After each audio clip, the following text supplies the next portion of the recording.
What's going on, ladies and gentlemen? DoctorDDub here, and welcome back to another FarmFolks video. The first one in almost 3 months. And part of the reason for that is actually the subject of today's video, or rather, it's discussed in the update that we'll be covering in today's video. Just a few days ago, on August 5th to be exact, Overgrown Studios released the newest build of their pre-alpha version of FarmFolks. 2 days later, on August 7th, they released their newest dev blog to go alongside the new build, and with it came some exciting new news. And if you don't know the drill by now, it's that very news that we'll be covering today. But before we get into that, for those of you wondering why it's been so long since I've released a FarmFolks video, let me quickly explain. If these FarmFolks videos are the only videos of mine you watch, or if you just haven't heard yet, I recently got a new job. I started that new job right around when the previous build of the game went live, and as a result was super busy with work and adjusting to my new schedule, and just simply never got around to making a video on it. Plus, if I'm being completely honest, it was a rough time for FarmFolks, so I'm almost glad I didn't. However, several months have passed, I'm settled into the new job now, the new schedule, and I'm ready to get back into covering this lovely little game. So let's do just that. If you've been following FarmFolks closely, you'll know that there hasn't been a new build or any real updates on the game in almost 2 months, which means this build and accompanying news update are a bit on the large side, which is good news for all of us. To put it simply, during the past few months, the devs over at Overgrown Studios realized that their current development strategy and timeline simply weren't working, as I'm sure we'd all agree. So they reworked both of those, and now we have a drastically different game and a drastically different timeline, both of which are a good thing, if you ask me. Back in March, Overgrown gave the public access to their Trello board, where we could see the status of different aspects of the game, where they were at in their development cycle, and when we could expect them to be completed. However, that development strategy didn't really work so well for the dev team, as they claimed to have felt rushed to deliver products on time, and as a result, those products were never being really delivered at a level they were happy with. Fast forward to today, and you'll see that the Trello board has been significantly modified and reorganized to reflect these changes. Instead of having a set deadline for each task and grouping everything by month, they're now just grouped by category, providing the dev team the flexibility to work on what they need to at any given moment, rather than on what they need to in order to meet a deadline, which I think will help them out tremendously. They even stated, no more making concessions on quality to meet the deadline. We'll give ourselves the time to do things right. And on that note, in order to give themselves the time to do things right, one of the biggest deadlines has been removed: the release date. That's right, originally FarmFolks was slated for a December 2019 release, which, if I'm being honest, was a bit of a lofty goal at best and a straight-up joke at worst. Now, in lieu of that, FarmFolks will be released when it's ready, and I am so incredibly happy they decided to do this. I've seen how Overgrown develops games, and when they're in a rush, it's not pretty. This is a game that I know a lot of us are incredibly excited for, and I think it's important they take their time to get it right. So Overgrown, I think you guys deserve a pat on the back. You made the right call. A couple other minor things before we move into more gameplay-related notes. They claim that we'll be getting weekly dev blogs detailing what everyone on the team has been working on over the week, along with larger monthly updates that accompany the new builds, recapping the month's progress and detailing the new content in that month's build. Normally, I'd say I'll believe it when I see it, since these kind of things have been said before but never really delivered upon, but I'm hopefully optimistic this time around, because Julie, the former community manager for FarmFolks, is no longer the former, but the current. They brought her back on board, and I could not be happier about that decision.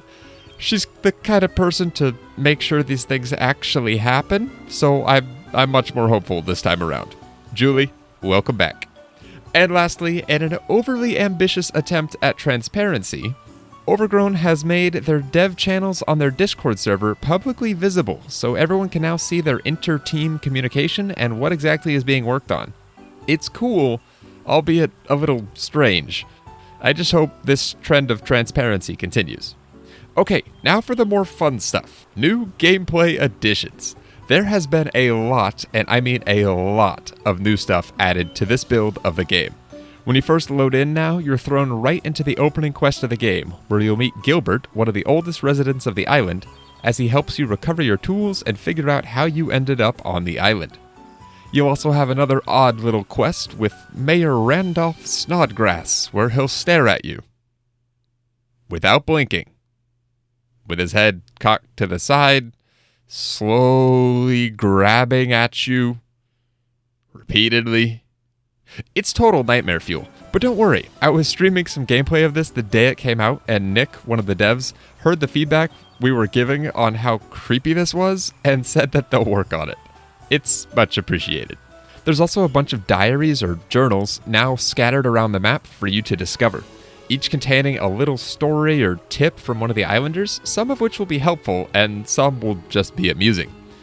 They're still very much a work in progress, but eventually this will be a nice way to learn some details about the people who live here on Softshell Island, and seeing as how they're called diaries, maybe learn some things about them that they otherwise wouldn't share with us.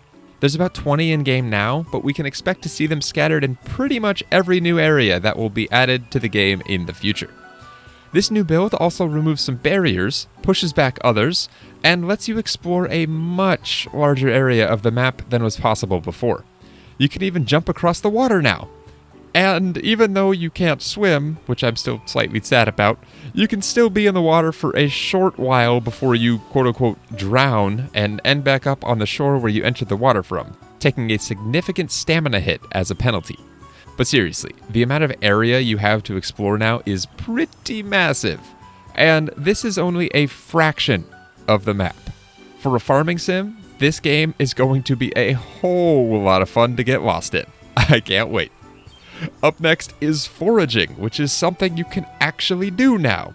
When all is said and done, there will be 16 different forageables that can be found out in the wild, all of which can be found in their own unique regions. They'll all need to be harvested with the scythe, which is a bit different than most other farming sims where you can just harvest these kind of resources by hand, but I think it's kind of cool and actually gives the scythe more uses than just cutting weeds. And just like you'll need to upgrade your axe if you hope to be able to cut down different kinds of trees, you'll also need to upgrade your scythe if you hope to be able to harvest every forageable out there, as you gain access to harvest an additional 4 forageable items, say that 10 times fast, with each upgrade tier of your scythe. Side note, this also confirms that there will indeed be 4 tiers of tool upgrades. No surprise there, but worth mentioning nonetheless. The game has also apparently been optimized, meaning it'll run better on lower spec computers. I can't tell much difference since I wasn't really having issues running the previous builds, but at least the grass looks leaps and bounds better. You know what they always say, the grass is always greener on the 0.0.1.22 side.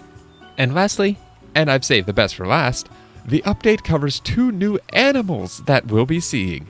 The first of which was only mentioned by name, but it is llamas, and we know they will be in the game by the mention of a llama ranch, and this beautiful line from the update, and I quote, "Yes, that's right, we said it, llamas."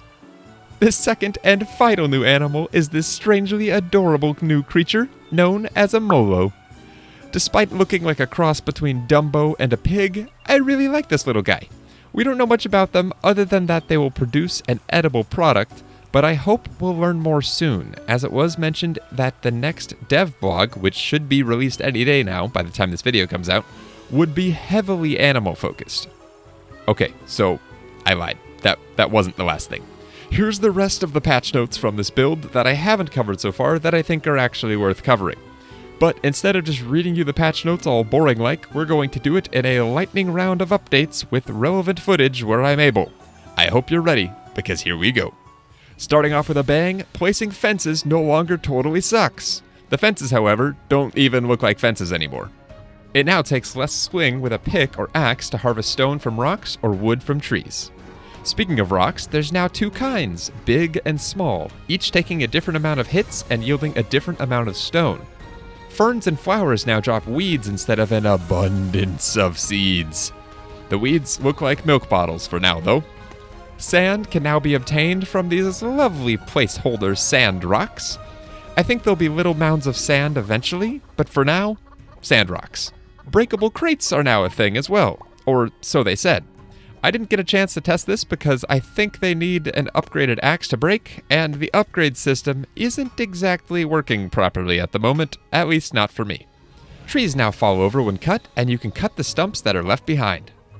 Descriptions have also been added to all the fish, and this wasn't mentioned in the patch notes, but there's now a cute little flippy floppity fish that pops out of the water whenever you catch one. It's awesome. Descriptions have also been added to all seeds and grown produce. And piggybacking off of that, you can now only grow certain crops in certain seasons, as indicated by the descriptions. The all-knowing Animal Cube has been removed. Rest in peace, Animal Cube. You will be missed. A bunch of new construction hotspots have also been added. Provide them with the requested amount of materials, and voila! A new bridge or other object will appear. More chests have been added for you to find throughout the world, and their rewards have been diversified.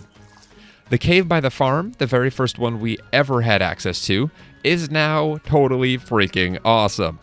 Not only does it have Ethan's pineapple, but it has been transformed entirely into something much, much more awesome. We have Eliana to thank for this gem of world design, so thank you so much, Eliana. It is amazing. The player looks way less derpy while jumping now. Game volume can now be adjusted in smaller increments. Weather effects have been added. Unfortunately, they've also been added indoors. Thankfully, this is a bug and not a feature. And lastly, you can finally reorder your hotbar. Whew, we made it. Thank you guys for hanging in there with me. I hope you enjoyed that. FarmFolks has certainly come a long way since the very first playable build, but it certainly, as evidenced by today, has a long way to go. That brings us to the end of this video though, so let me know down below what you guys think of this update and what you'd like to see next, because I cannot wait to get back into this game. Thanks again for watching, and I hope you found this video fun and informative. That's it for me, but I'll be back with more FarmFolks content for you guys real soon. Until then though, as always, take care.